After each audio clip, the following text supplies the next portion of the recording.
Hi, I'm here to share how I use essential oils to help when any of my family members or myself have a cough. I like to use a natural cough syrup that I make at home. The base of it is honey. We all know that honey is a great immune booster. And so honey is also, it helps break up mucus as well.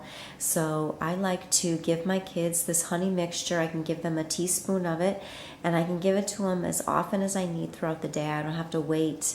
I don't have to worry about giving them too much. If they need it every hour, I can give it to them every hour, and there are no side effects.